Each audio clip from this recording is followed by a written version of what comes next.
Anybody there?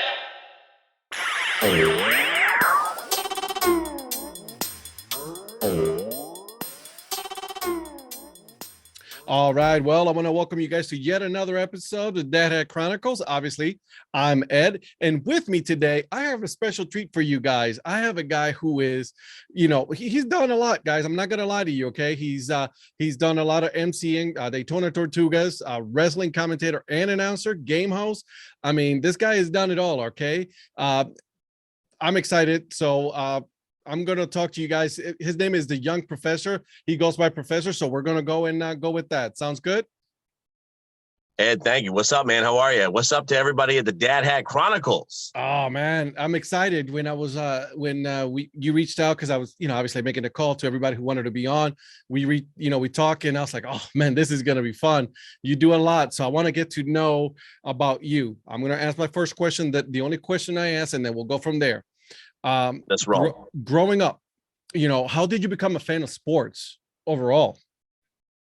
Oh man, it's not a typical story. I didn't grow up in a very sports heavy household, to be very, very honest with you. Mm-hmm.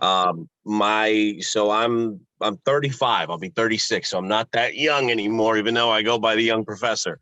Unfortunately, I still look young, as my children age me more and more every day. Isn't that the truth? But I guess in that era, my father worked a lot. I don't know how it was in your house, but my dad worked like a lot, and he was always gone. And he wasn't a big sports guy either. Came from kind of a mixed religion household. My father was Jewish. My mother was Catholic. My mom didn't follow any sports. Her dad did. My dad didn't follow. He played everything, I guess, growing up, but didn't really talk about it or watch it. So I didn't really grow up with sports. I played soccer up in New Jersey. That's where I'm from. So that's kind of what everybody did, what all the kids did. It was, I guess, easy enough. And it's good motor skill coordination. Mm-hmm. But that was kind of it. But the only team that I ever had any real affinity for, and it was really because it was all my grandfather ever wore, and if I went to his house or down to his basement bar that he had, was the New York Mets. He was a big baseball fan.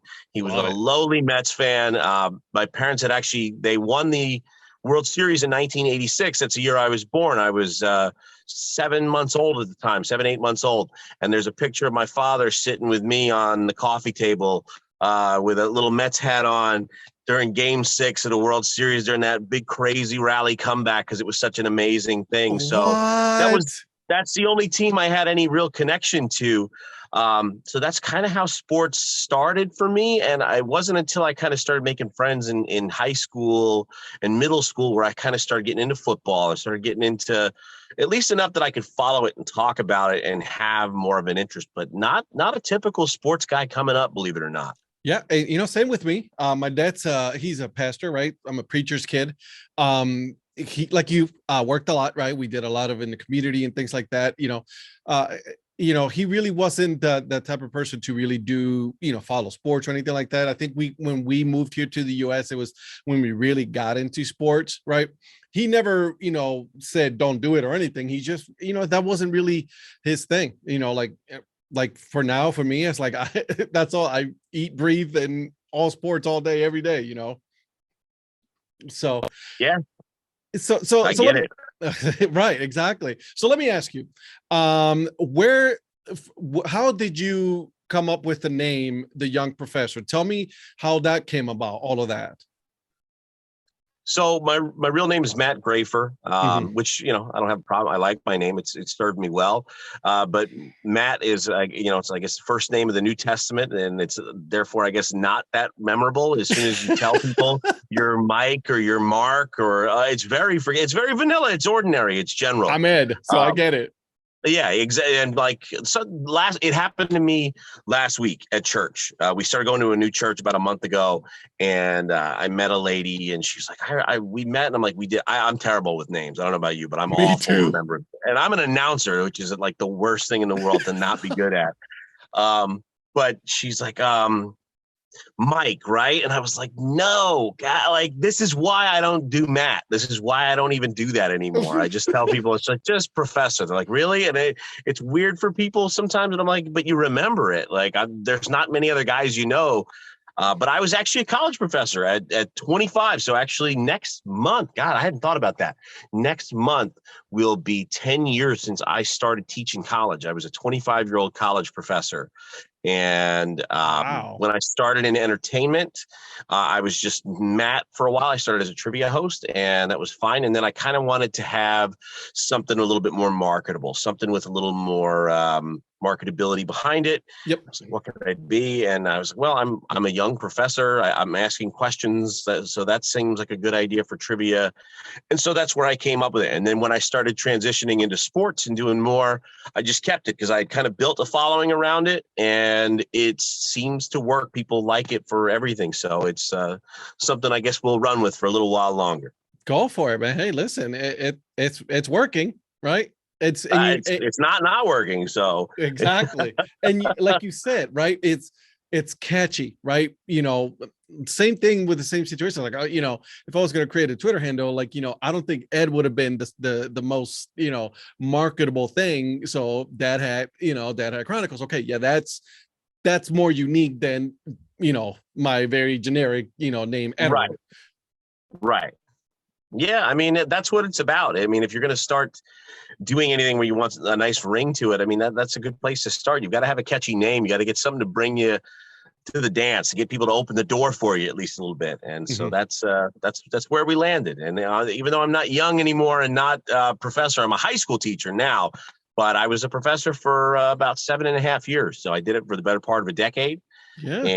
And earned it. And it works. And now it's just professor kind of everywhere I go. That's what people know me I as. love it. I think that's great. I love it. So, what was your first gig when you started doing all of this? You said it was trivia host. Yeah, I in the midst of my teaching, I was teaching in Daytona Beach, where I now also work with the Daytona Tortugas and with Awesome. Embry-Riddle for their basketball team. Where I got 2 games tomorrow night, men's and women's basketball tomorrow night. But I was there, and when I first moved here, I used to play trivia down there, and I was teaching college there. It was a night program, and I was teaching the bachelor's level of sports medicine and fitness technology. And we didn't have a lot of students enrolling, and they cut my program, and so I got let go.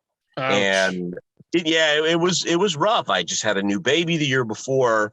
And so my wife and I, we had 4 kids. And so it was like, what do we do now? What's next? And where do we land? And my experience kind of had me in a weird spot in life at the time.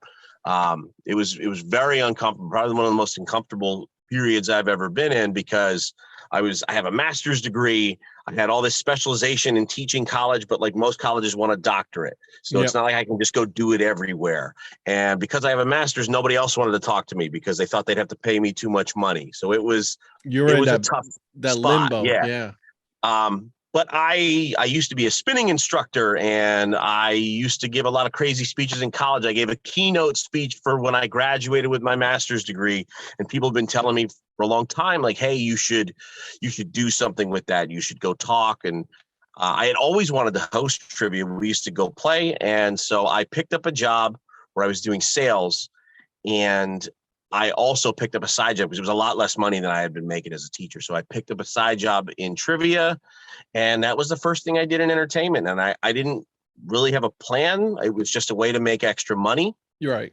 And I did it for 6 years. I left trivia 2 weeks ago, actually. I finally have kind of moved on, looking into bigger things, but I did it for 6 years. And from it blossomed into this entire like side career, if you will, in entertainment, and has really added so much to me, helped me kind of sharpen my skills on a microphone in front of crowds of different sizes. And when I walked into these sports franchises, I started in pro wrestling, and then I went to pro football, and then baseball, and now basketball. Like, people are like, wow, you seem so polished. How long have you been doing it? And I'm really only coming up on my 4-year sports anniversary. That's awesome, dude. But I got a lot of practice. I got a lot of reps, and trivia is where it all started. I mean, you got a hot mic for 2 hours. You got to keep people there, spending money, ordering drinks at the bar, keeping everybody happy. And if you can do that, well, maybe you can do some other stuff too. That's awesome. I love it. And like you said, it's like, it just takes work. It takes time, to polish, and whatever whatever it is that you want to do, right? I mean, for me is this, I mean, I'm only, have not that many episodes out, but it's just, as I go, right, I get better and better, and you get polished. So I appreciate that, man. That's awesome. Good for you. um so let's talk about, obviously, my most of my podcast has to do around the baseball. Tell me about, how you became, involved with the Daytona Tortugas. I had expressed interest years ago when I first started with all this, and I don't think they were ready to take me seriously quite yet. But I mean, that's okay. I mean, rightfully so. You got to earn your stripes. Yeah. But the guy who is now the general manager, Jim Jaworski, Jim and I met when I first moved here to Florida. And at the time, Jim was not general manager. Jim was working in ticket sales for the team. At the time, it was the Daytona Cubs. Yep. And I had just moved here. I was working for an event management company running youth football and junior ROTC competitions, like national championships. And so we met at a networking event. I had just moved here by way of Illinois. I lived in Illinois for 2 years, right outside of St. Louis, but you still had a lot of like Cubs fans. So I moved here and I went to this event just because I didn't know anybody. I was looking to network, meet some folks. And I spot this guy over there who's got Cubbies gear on, and I was like, well, that's an easy conversation starter. I just left that place, so I can talk about the Cubs. I have some knowledge, and that's how I met Jim. And Jim and I kept up over the years. And when I started teaching, not too long after that, I would do field trips with my students, and Jim would set me up with like the athletic trainers and people who could give my students some wisdom. And we had come out when the Tortugas announced the change of the franchise, and we were there. They did the big press release. Like, I brought my students on a field trip to check it out. So I worked this relationship with him, and we both kind of did our thing. And he eventually got to the top, and he was actually the MC. He was the guy doing everything on the field for the team. Right. And 2 years ago, 2020, the infamous year. Yeah. That was the year, if you recall. I mean, you're a minor league baseball guy. That was when everything was getting ready to change. Yep. And nobody knew what was going to happen. There were several teams that were on the chopping block. Like, some were like, they're definitely going to go, but there were others that were like, they might go. And right at the head of that list were the Daytona Tortugas. And it was a scary thought. We are getting ready now. I mean, we know how the story ends. We're still here. We're getting ready to start our 101st year professional baseball in Daytona at what used to be City Island, in that place, and there's so much history there. I was just going to say, there's a lot of history involved with that little ballpark. Dude, right there. That's where it happened. That's where Jackie Robinson played his first integrated professional game of ball. I mean, it changed professional sports worldwide. I mean, it happened there where we play, and we were on the chopping block, and there was a lot of community support. There was a lot that was being done to try and really rally behind and keep that team. And that year was going to be an important year for us. And I had gotten a call in late 2019 from Jim. He called me and said, hey, look, we've never hired somebody for this, but I've been watching what you're doing. He saw that I did 2 seasons with the Jacksonville Sharks, the arena football team. I remember that. I saw the stuff that you did. He's like, you're really good. I think we're going to bring you in if you're interested, and we want to do all that we can to create more community engagement. And so I was like, oh, we've got a chance. We're going to save the team. We're going to save. And literally, we were getting ready. I was supposed to have an appointment. We were going to do a social media thing where I was going to sign, and, we're bringing the young professor in to do all this. And that's the day the world ended. That was the day that everything stopped and shut down. I mean, it was...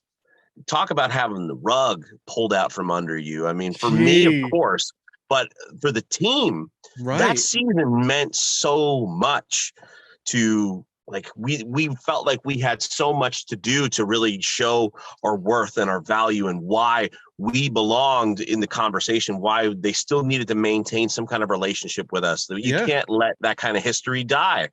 And we were going to go for it. And it was 2020 and it didn't happen. And so Yeah. nobody knew. No And, baseball at all. It was rough. at all. And the changes still happened and the changes were still coming. Mm-hmm. But our community really did a lot to make sure that we stayed in the conversation, and the team did, and the press releases. And by the grace of God, and we made some stadium changes and some things, some more modern amenities needed to be added, which is one of the criteria that Major League Baseball is working with. We are working with their athletes, it's their pipeline. So Right. that makes sense that you have to have some standard. You've got 100-year-old facility. Yeah. It's more like 110 years old. It was built in 1914. It's one of the oldest ballparks in America. It's That's awesome. But they let us through, and we still didn't. And then it was still COVID, and we didn't know. And finally, they were like, "All right, we're in, and you're in, and let's go." And so we had a season last year. Man, it was a great season, and we're already gearing up for the next one. That's amazing. I'm glad that you said that, because like there's so many teams that were on that bubble, right? When all of that was happening, when there's like literally chopping block, right? Here in Ohio, right? We had the Mahoney Valley Scrappers, who lost their affiliation to the then Cleveland Indians, right? But they were saved because they were moving to a prospect league, but nobody knew that, right? Right. The Appalachian League, right? How they all lost their affiliation, and now they're a league, collegiate woodbat league, right? Successful right now, but it's just that whole mindset that you have to keep yourself in, because all of that is happening in COVID, and it's just so many things. Yeah, it was very uncertain for everybody. And we see now, I think, with a lot of those teams that have survived and have thrived, even, that there is life outside of the Major League and minor league baseball bubble. It seems like there is something there. Teams are getting a little more creative. They're getting a little more interesting. They're kind of getting a little kookier, which is a great thing. I love it. Which is the best thing, I think. And if I'm being perfectly honest, I think Major League Baseball and minor league baseball by proxy could catch up a little by leaning a little more into that. I'm sure we'll talk more about that. But I mean, you look at guys like a team that I did get to do some work with this past summer. I got to do a little stint with them for one game, and it was an unbelievable experience. That's the Savannah Bananas. I think those guys are changing the nature of baseball and entertainment and sports all together, I believe. I'm glad you said that. I'm really glad that you said that, because I've been saying this all along, is the majors, they really need to really pay attention to what the minor leagues are doing, right? Because they're doing a whole lot more with a whole lot less than they are. They have to. I mean, we're not playing the same game. You know what I mean? It's really interesting to watch. I had a chance to do something on my bucket list this year. My wife and I did a visit to Boston in late September, and it happened to be a weekend where the Red Sox were home. It happened to be a weekend where the Red Sox were playing the Yankees. And who would have thought? I've always wanted to go to Fenway Park. That's one of those places. I've been to Wrigley. I went to Old Yankee Stadium. I got a chance to visit a lot of these historic ballparks over the years. But that was always one that I really wanted to go to. You see all the movies and all the film and the footage of the games. I mean, Boston, Fenway, right. Beautiful place, so much history, great fan base.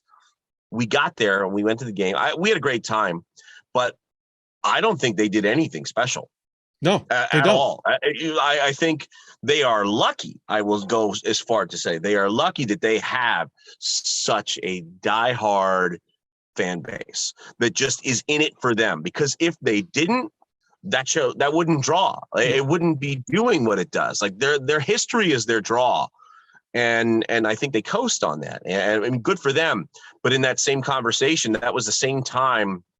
And I talked about this on another show because we did it around the same time. I don't know if you remember, there was a post that went a little bit viral on Twitter.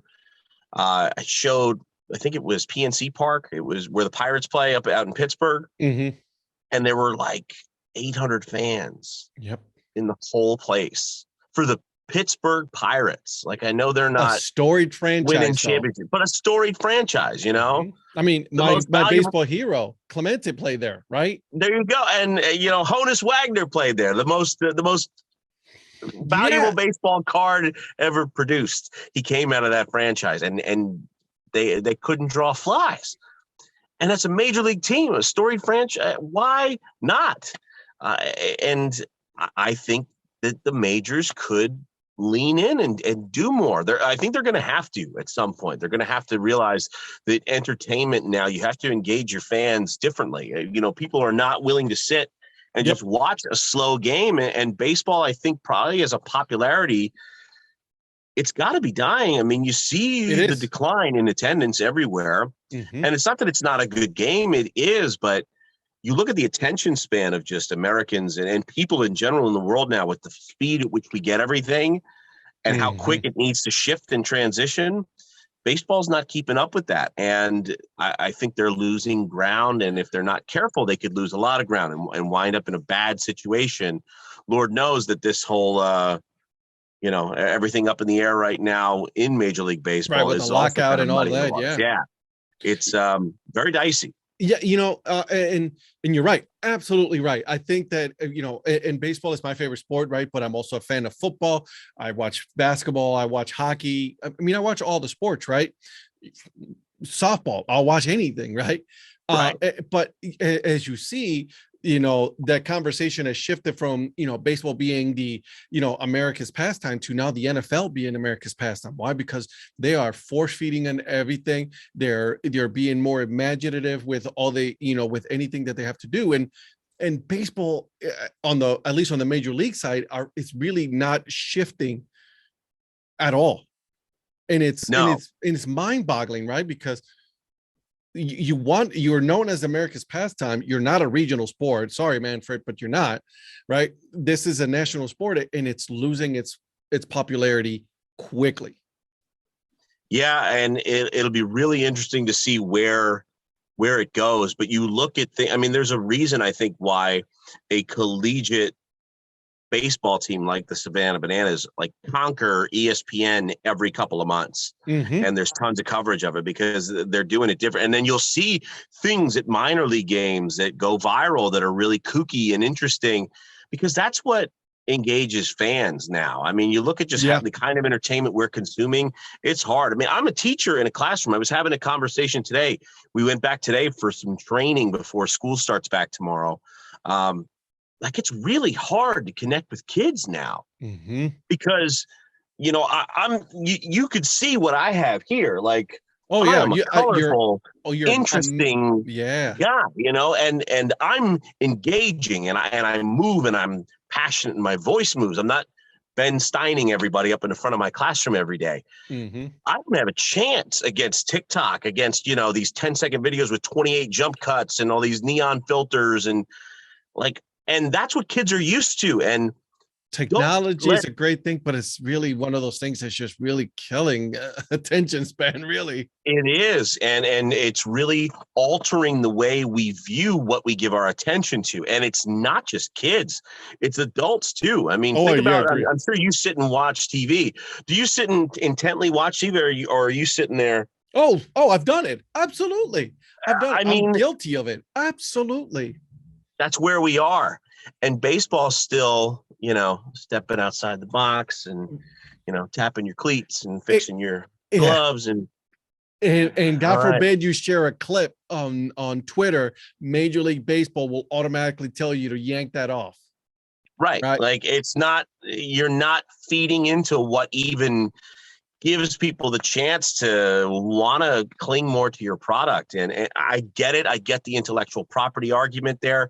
I understand, but at the same time, you've got to watch what's happening. Right. But that argument, it's no longer valid, because look at the NBA. The NBA wants you to do that. The NBA is like, yeah, go ahead, share it. Absolutely. Go for it. Yep. Why? Because they know that because you're sharing and you're seeing, you know, for example, LeBron James dunking, they're automatically going to know, like, hey, here's the NBA. Let's follow that.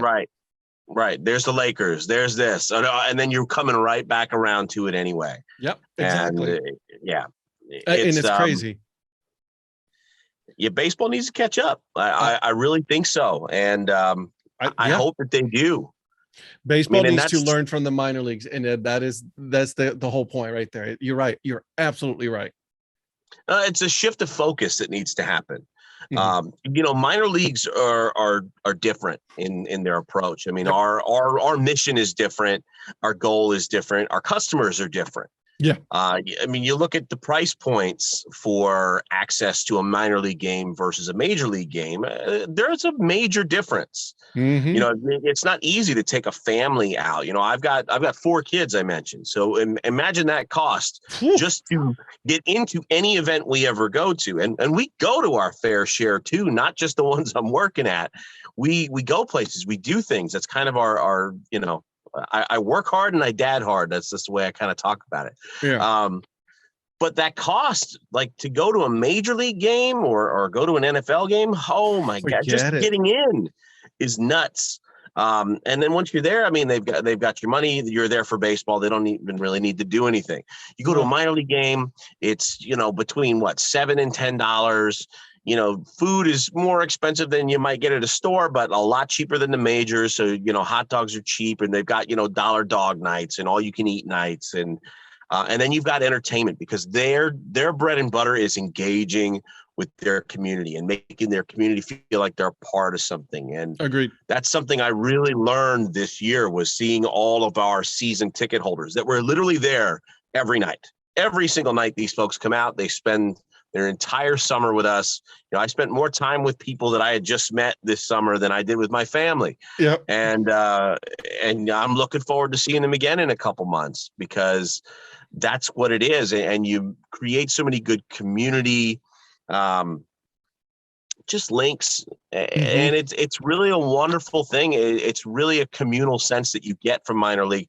And then the question is, then what? Because it's not about the on-field product. Hmm. That's the other side of it too. I mean, in the majors, it's wins and losses. Hmm. And even what's interesting too is because you're playing with these minor league players who are in the developmental system for the big league teams, Yep. Yep. they're not even necessarily playing the same game that we're playing while we're Not at there. all. Not at all. Right. The Tortugas aren't really always worried about the Tortugas winning.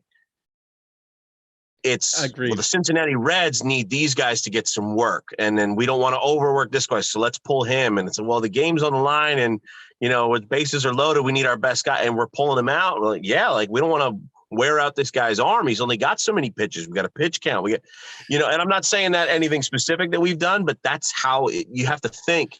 Right. Cincinnati Reds doesn't want a low A ball club to waste all their pitches and all their guys when they might need them to call up to another higher level and develop them further. Exactly. And it's like, listen, they know this, like, listen, you guys take care of the outside stuff. The majors are going to go ahead and control what's happened on the field itself.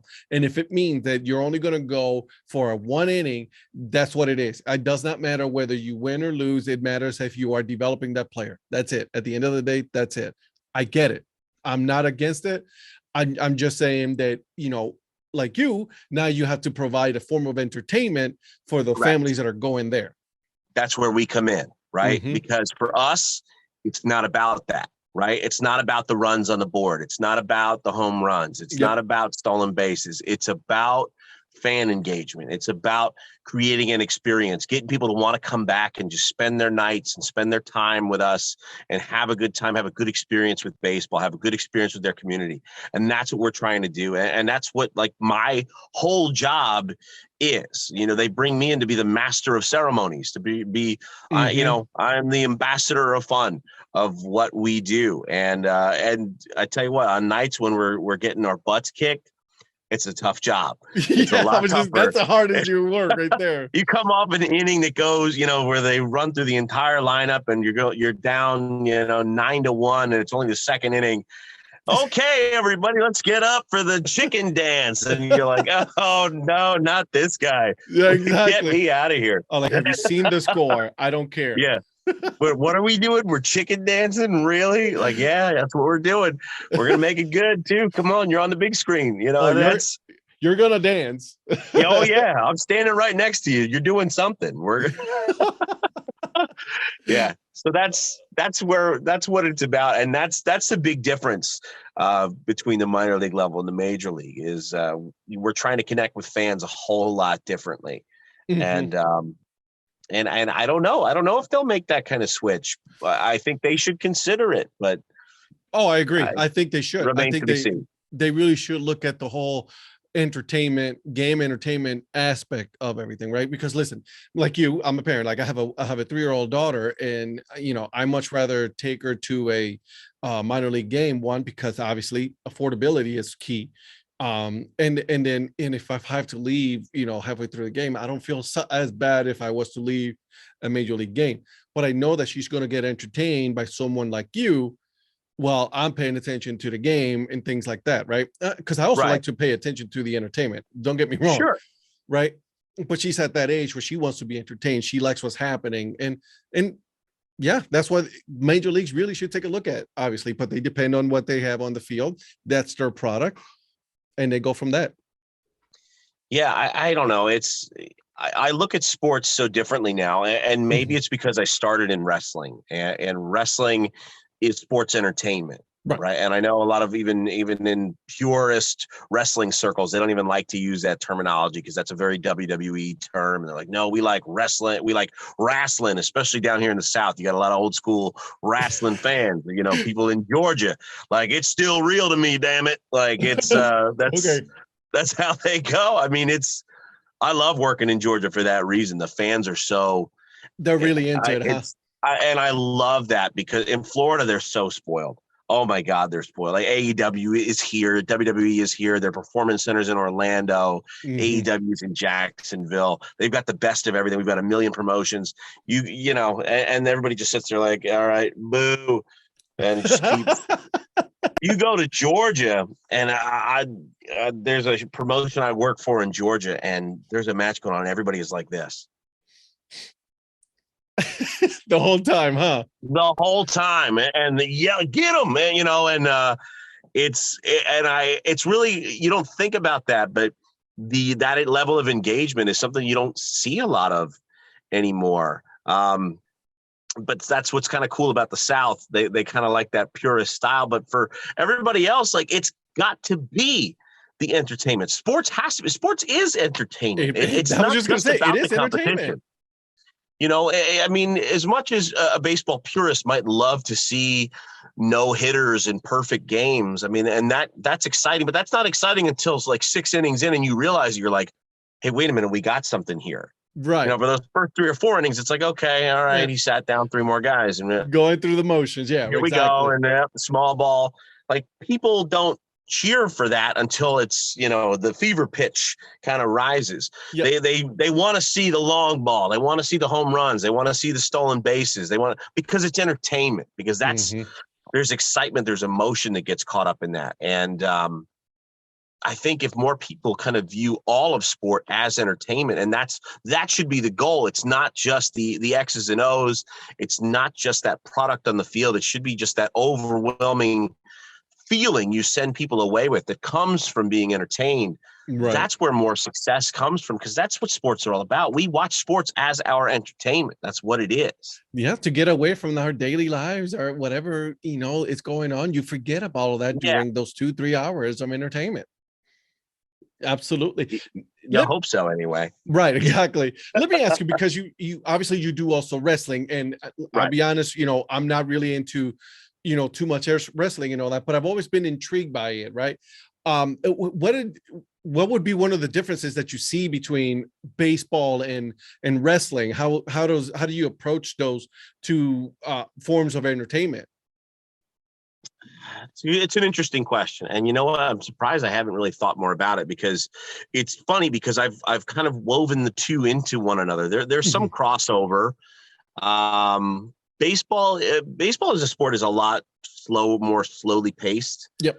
Um, but wrestling can be too. Mhm. These days, not so much. It's more the high flying stuff, guys flipping and diving and The doing acrobatics crazy and all that things. stuff. Yeah. But you watch the older matches. I mean, once upon a time, it was very common that you would see guys like Ric Flair and Ricky the Dragon Steamboat go wrestle for 60 minutes to a draw. like all the time, and people got into that. It's almost like somebody trying to pitch a perfect game, and Right. and small ball, a pitcher's duel. That doesn't fly so much in wrestling these days, but AEW just did that on TV a few weeks ago, and it shocked people, and people were into it. So there is a market for it. Right. It's got its fan base. The fan bases are different, but they have some similarities Mhm. in the sense that you've got your baseball purists that want to reject probably my side of things, all the nonsense and shenanigans that just keep, they want to get their scorecard, and they want to know where all the errors are, and they want to know who stole what, and what the count is.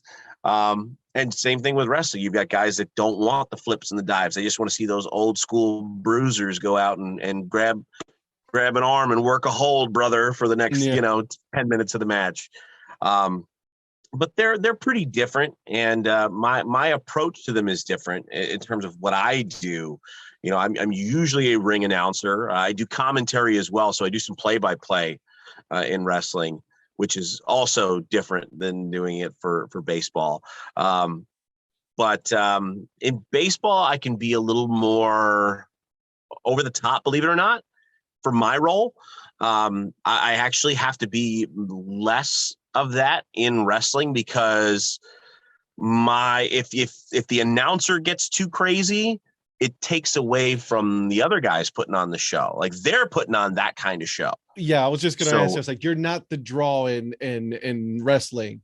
You're Right. just commentating on what's going on with the actual Right. draw itself, or moving it along and keeping people engaged in the downtimes in between, and then letting them go do their thing. Whereas in baseball, it's the opposite. The downtime is where we get up and we try to kind of hook people in, and that's it is almost a very different side of what I do.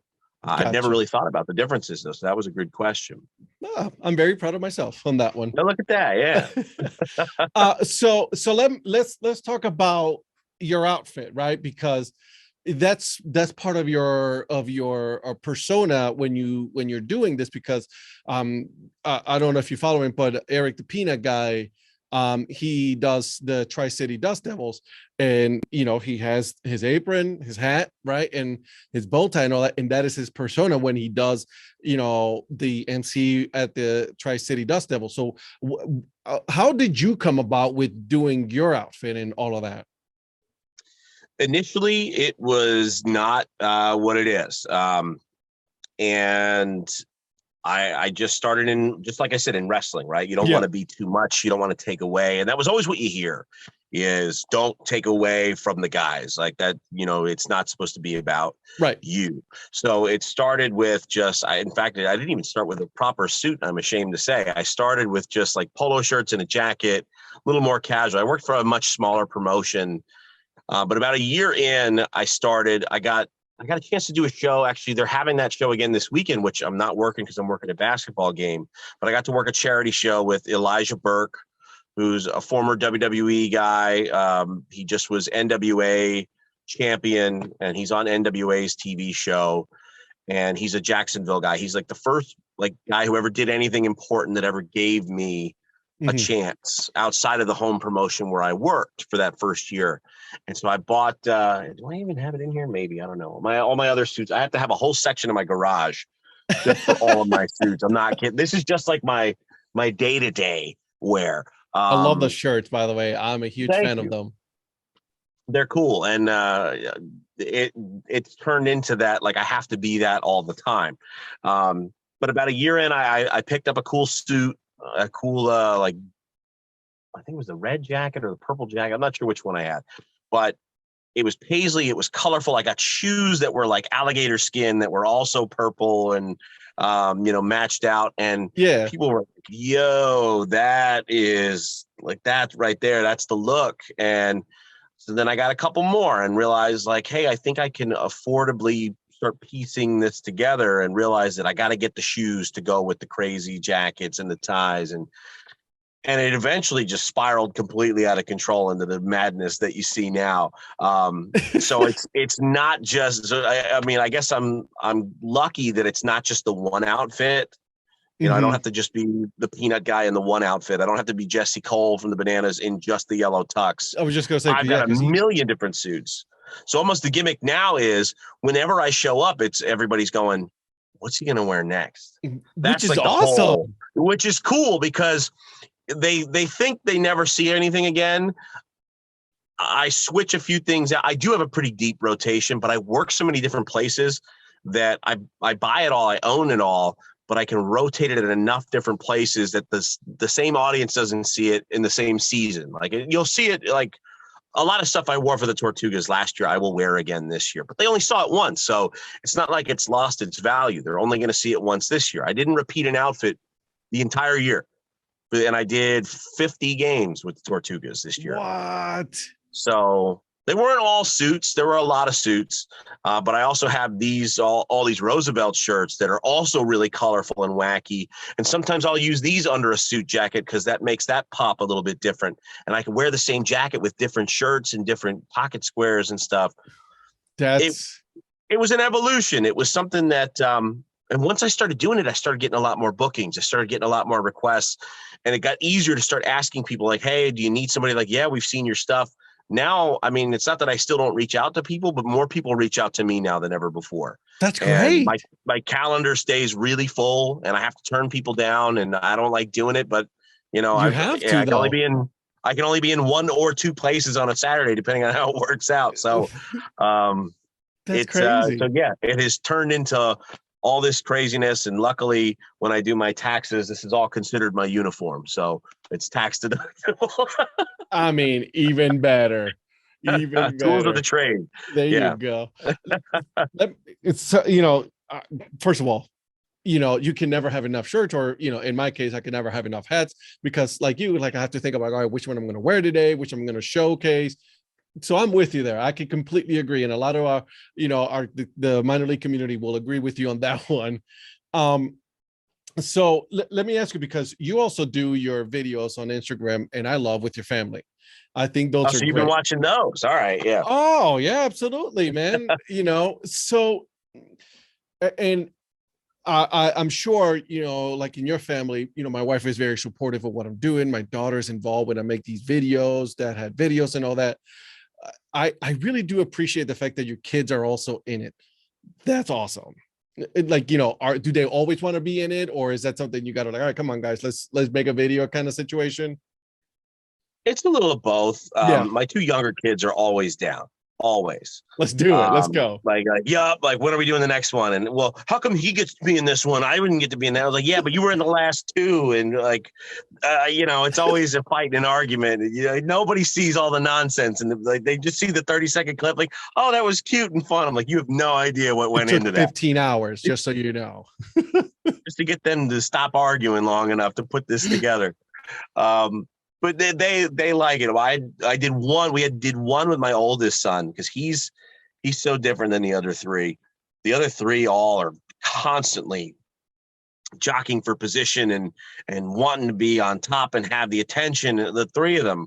Yeah. Oh my God. But the oldest one, he's like, please leave me alone. Like, I'm don't just gonna talk to me. please Don't don't. look at me. I want nothing to do with any of the nonsense that any of you are doing at any time. But we did, I think it was like Christmas Eve or Christmas Eve we did it. And I was like, bro, you got to be in this one. And I was like, I have an idea. You could be mad. And he was like, all right, we'll do it. And like, it That's was one of those things where people, because like the people that know us know that we have this kid that hasn't been in the last 25 videos. They're like, oh, he made it. He got it. that's So it was great. fun. It was, and that was a whole new thing that we did that we'll keep it ongoing because I think it found a small audience. It got too much to do it every day. It was nice to do as a 25 days of Christmas, but we'll probably do it once or twice a week, I think, going Yeah. forward. But And they like it. I get it. Hey, listen, I only do it once a week with my daughter just because I know how it goes. It's Right, like, all right, right. come on, baby girl, we gotta make it. We gotta make a video. I'm just gonna watch cartoons. I'm like, fine. Yeah, you yeah. know, so You only got so much time you can do this. Yeah. you got that special time, because if you don't after that, forget it. You're not gonna do it. Yep. I Like, get it. Trust me. that's great. I think that's awesome. Just to see the family engagement, in your craft, because that's what it is. You've created all of this from nothing, and into a very successful business. And it's hard. And that's one of the things I'm trying to do this year is I'm trying to get a little bit back to my roots in a way. I've been very fortunate. I've been very blessed to grow my entertainment pursuits into what they've become. I think there's still a lot more room to go, and there's certainly some goals that I have and some things I want to do. I want to shoot higher. I want to aim higher. But now I'm finally at a point where I feel like I can do more quality and maybe less quantity. And that's a big difference because oh yeah, I did a post last week. My year in review, I hosted 205 events last year. Now, this is my part-time job. I'm a teacher. We work 180 days plus whatever other, so that's 205 events outside of that. On top of what you're on top doing. Of that. Yes. So the question that I get asked a lot just in my day-to-day life, because people see, this online persona. I mean, it's an extension of myself, but at the same time, I'm letting you see what I want you to see. People always will ask a couple questions. First of all, what's your closet look like? Well, like this. And we're seeing it right now. And second of all, how the hell do you do all that? And it's a tough question to answer because there are sacrifices, and really for a long time, my family's kind of been sacrificed a lot to go do that. I mean, that's 205. Some of them are days where I've doubled up, but you're looking at 180 plus nights out of the house. Yeah. Away from your family. And you know what? That's probably also better for them sometimes that I'm not here all the time, if we're being perfectly honest. Right. I get but it. that's also a lot of time that you don't get back. Yeah. And in doing an assessment, trying to do a little wellness check on myself, I decided this year that I was going to scale things back. When baseball season picks up, it's going to be nuts. It's going to be balls to the wall, which is fine. But getting rid of trivia is a big part of it, because I hosted 91 trivia shows last year alone. Wow. And I did it for 6 years, and usually it's about 100 or more every year. So I hosted about 600 shows over the course of 6 years. Sheesh. And I love that, and I still love it. Tonight is my first Tuesday in 6 years that I have been home, and it's weird. I'm being very honest. It's been strange. I mean, I've enjoyed it. Like I help bring in groceries and put it away, and everybody's like, "It's kind of nice that you're home, being able to help with this," because I'm usually not. I just hope that it lasts. I want to be a little more present. I want to actually take a little bit better care of myself physically. But I want to have some time with my family. And then I want to make sure that the stuff that I'm doing on the weekends and on those nights when I am out, it's bigger, it's better, it's badder. And it's just continuing to take me in the direction I'm hoping that this is going to go. I'm glad you're saying all this, because not a lot of people really get to see that side, right? Like you said, you're showing what you want them to see. You don't see the long hours of work. You don't see the preparation, all of that, and I don't want to say neglect, but you're not, spending as much time with family, and that relationship gets sometimes, gets a little bit weird because you're not spending time with them. So yeah, I respect the fact that you're gonna say it's like, quality over quantity is a whole lot better than, having all of that and not really spending time with your family. I mean, it's not something that I think you can do right away. I mean, if gradually, I started this, I started trivia at 29. I started in sports at 31. That's a late start to do anything in entertainment. I mean, I'm 40, my man, so I get it. Yeah. People say it's a young man's game. I understand that, because I'm trying to do this and then still hold down a regular job and still be a good dad and husband. And it's a lot when people ask, like, how do you do it? I'm like, I don't sleep. Like that's That's really the answer. I get 5-6 hours and okay, here we go. Want to spin me up, give me a little more caffeine and let's go, because this energy you see is not all me. Like, it's got to come from someplace. And it's not And that always going to can't be on there. you. No, it's not. And I've done so much quantity wise in the last few years that I feel as though I'm finally at a place where I can sit back and the things that I'm doing are making a little more money for me. I don't have to work as much. Whereas before I used to just snatch up and grab everything, because that's what it takes at first. Like, you need the reps, you need the repetitions. If you're not out there, you're not getting it. And I'm older, so I got to catch up to anybody that's got, I've got guys that are my age that have been doing it for 10, 15 years, but I've caught up because You're 205 hustling. events in a year.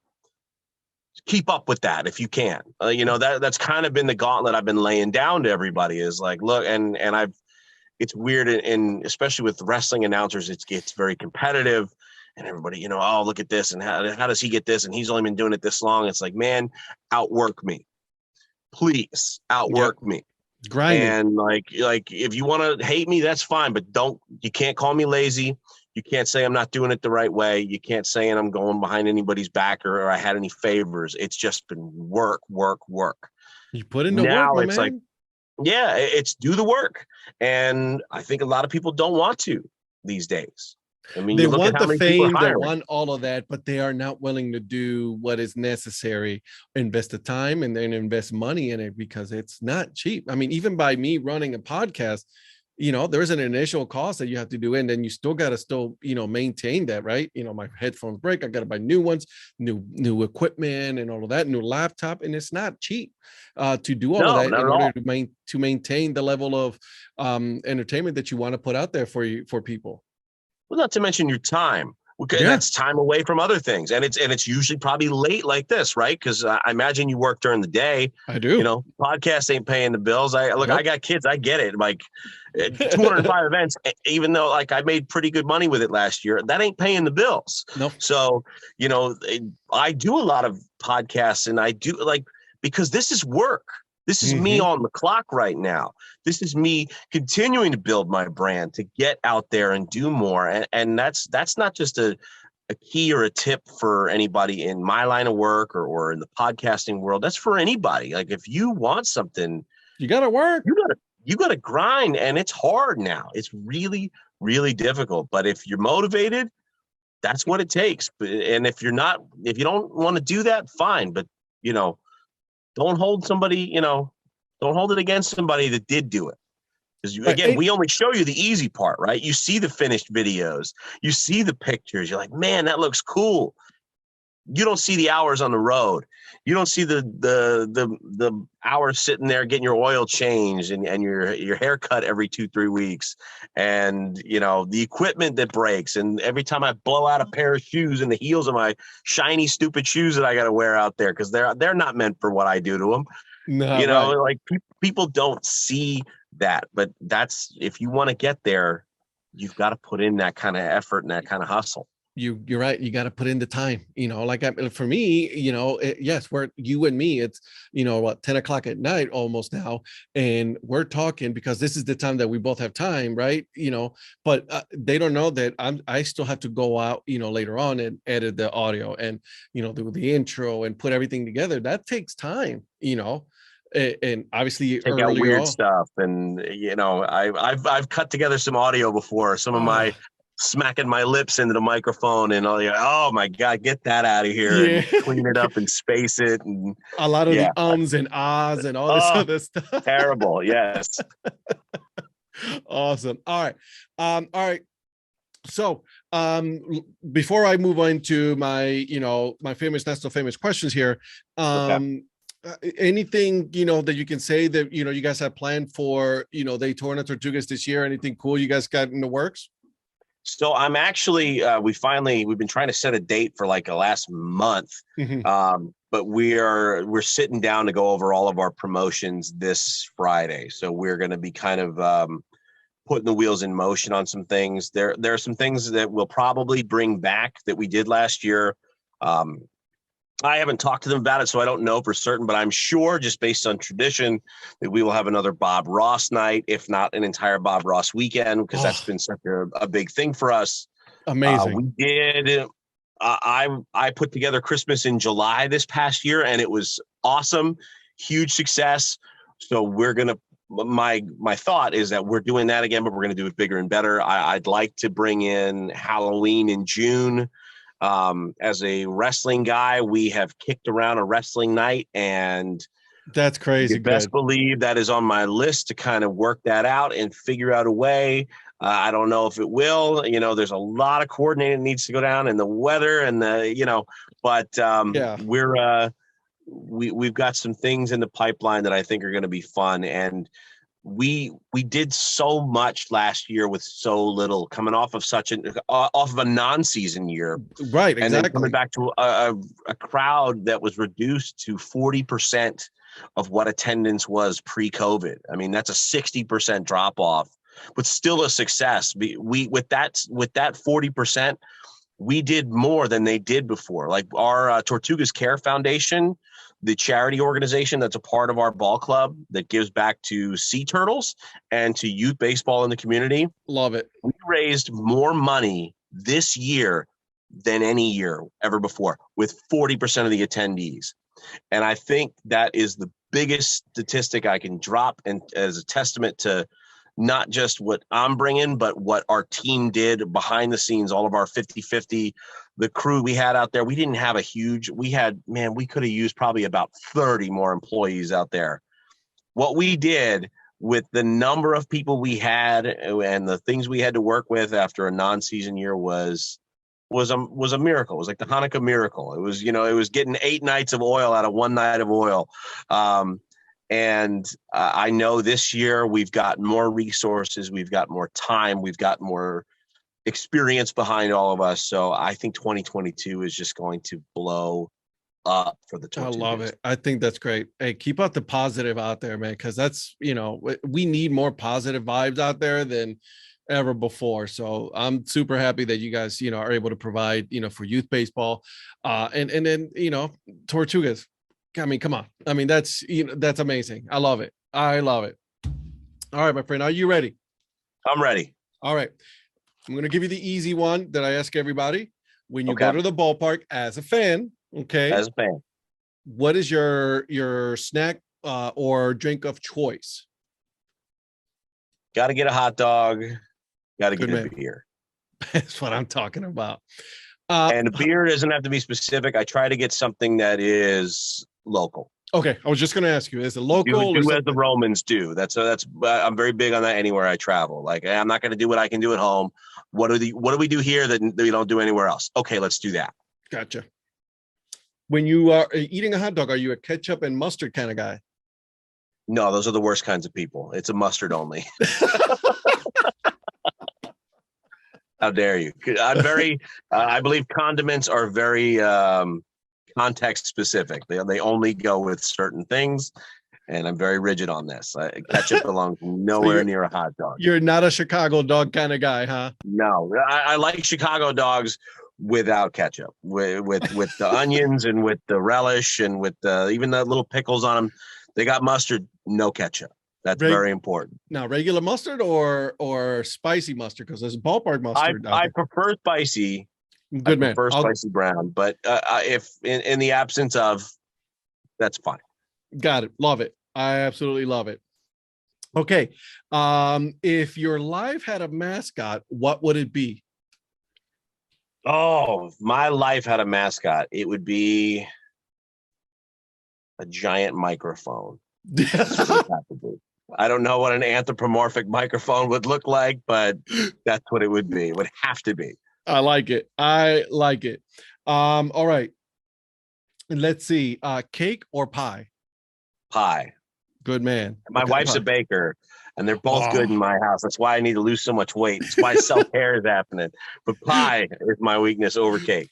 I see a lot of cardio in your life, my man. Oh, I need it bad. I've been at least getting my 10,000 steps the last few days. I'm off to a good start. Yes, I got my iWatch and I got to make sure that I get my 10,000 steps at least Yeah, every it's day. hard. It's 10,000 is work these days, man. Dude, it Most is. Americans only get 5,000. Yeah, we gotta average more, guys. Come on now, let's get those steps in. Strangest thing that you've ever eaten. Oh, strangest thing I've ever eaten. Um, escargot, maybe? No, a full blown little baby octopus, like probably about that big, like Oh, at a really? at a Chinese buffet out in Texas. Were we in Texas? I think a place where you shouldn't eat that in a place where you shouldn't eat that. And yeah, that was what Landlocked we did. place. You know what? I've lived to tell the tale. It's been 10 years. I think I'll You're be all still right. alive, my friend. Uh, breakfast or dinner? Dinner. Gotcha. Not a breakfast guy. No? See, that's No, not. that is my absolute favorite. I love me breakfast all day. It's good. I just I don't know. I usually skip breakfast, to be honest. I kind of Because you're on the I go all the time. I know. I'd rather like have a little snack at like 10:30 or 11 and just keep it moving. I can understand that. I can understand that. Okay. Call or text? Text. And I'm a voice guy, but That's what I was just text. gonna say. You're a voice guy. You I prefer to know. text. I don't like to call people anymore at all. At all. I avoid it like the plague, and I don't know why. I was But like, you know what? Just text me. Just text me. We don't need to I talk. get maybe it's because I talk everywhere else I go. Every job I Yeah. have is I just don't want to. Am I getting paid for this? No, then you're getting a text. Where Well, here. Are you okay? That's yeah, it. yep. All right. Halloween or July 4th? Halloween. I'm a huge Halloween guy. Yeah. I've got a whole section of Halloween shirts. Yeah, Like you just do. the whole section right here is That's they're in sections. I was Yes. just gonna ask, like, you have it separated by I themes have and Christmas. I have Christmas back there. I have Halloween, and then I have everything. I actually, and what I'm doing right now, like back here, these are all ones I've worn to school this year, yeah, and all these I haven't. So I'm trying to like not repeat move in them the school over. year. So I'm trying to like keep track so I don't double up. Again, That's I got not to compete with I got to compete with TikTok. I was just gonna say you gotta compete with the short You know, attention span. I know it's all I got. That's all I got is right here. Would you rather be able to fly or be invisible?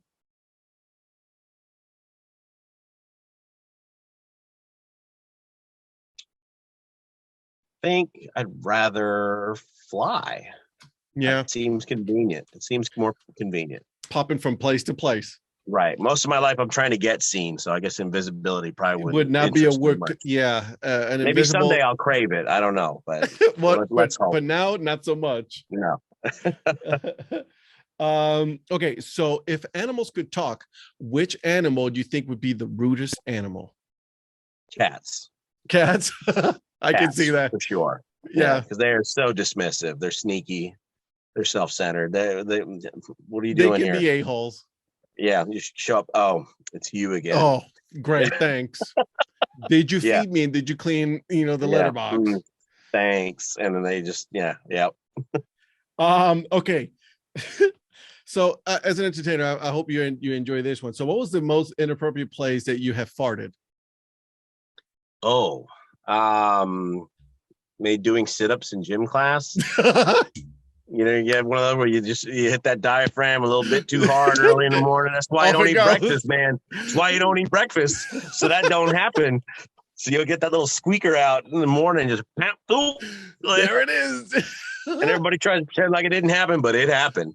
We all know it. You know what happened. I know it happened. We're just gonna go ahead and Yeah, ignore it. we're just gonna ignore it. But in the back of our minds, we know. We know. Oh my god. Okay. You own a boat. What is your boat's name? What is my boat's name? What is my boat's name? What would I name my boat? Gosh.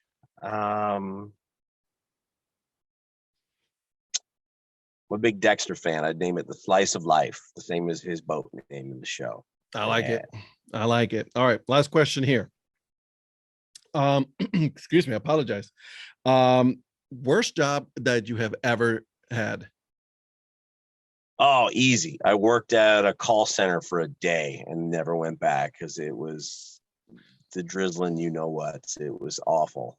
So I'm funny you say that because I used to work at a call center.